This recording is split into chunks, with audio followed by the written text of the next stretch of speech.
The clock read 9:12 a.m. I'd barely sipped my coffee when he called me in. His father's office was all dark wood and false authority, but now his son sat in the leather chair, leaning back like a king who'd just taken the throne. "Happy birthday," he said, smirking. "Here's your surprise. You're fired." I didn't ask why. I didn't plead. I just took the folder from his desk, the one he'd placed upside down, hoping I wouldn't look inside, and walked out. Not one tear, not one word. Backstory setup, then versus now. I'd worked for the company for 8 years, built it from a small, overlooked division into the department everyone wanted to join. I'd stayed late, fixed mistakes others made, even covered for him when his father caught him drunk at a client dinner. Back then, I thought loyalty was an investment. Turns out it was just free currency for people like him to spend. When his father retired and handed him the reins, I told myself I could adapt.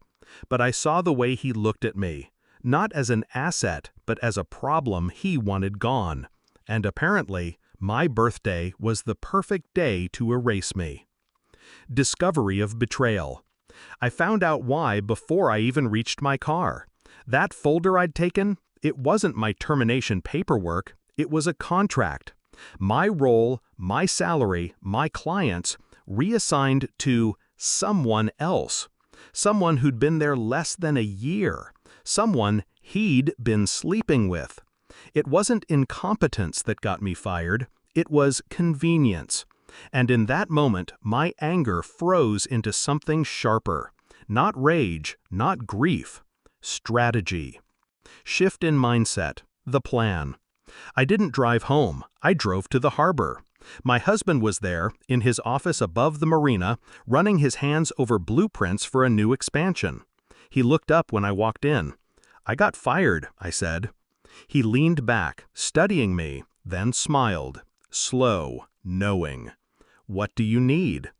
That's the thing about marrying a man like him. He didn't deal in emotions. He dealt in outcomes. I gave him the folder, showed him the contract. He made a single phone call. By the time I left his office, the first domino had already been tipped. Execution of the plan. We started with the clients. I'd brought in the company's biggest accounts.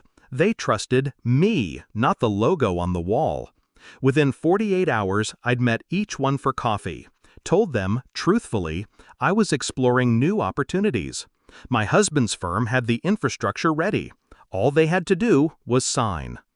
Next came the supplier network. The company relied on a delicate chain of contracts, many of which were about to expire.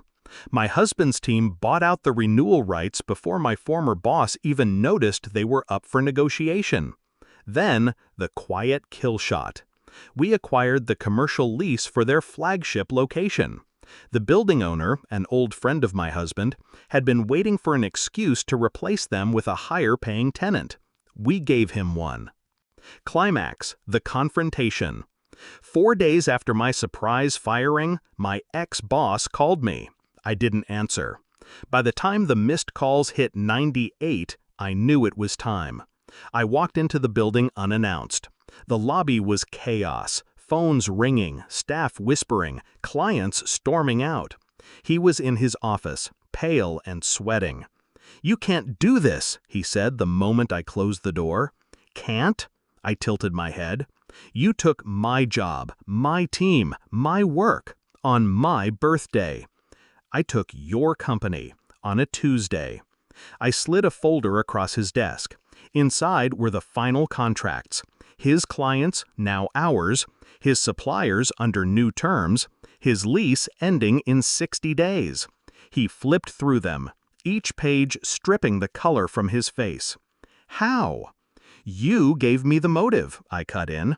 "I already had the means." Resolution, the release. I left him sitting there, staring at the paperwork like it was a death sentence, which, in a way, it was. By the end of the month, his company would be gone. The building would bear my husband's name, and the people who'd built the success, my people, would be working for us, at better pay, with better terms. That night, my husband poured me a glass of wine on the balcony. Below us, the harbor lights reflected off the water, steady and bright. "Happy birthday," he said. This time, I smiled. Because the best gifts aren't wrapped. They're dismantled, piece by piece, until there's nothing left for the person who thought they could take everything from you.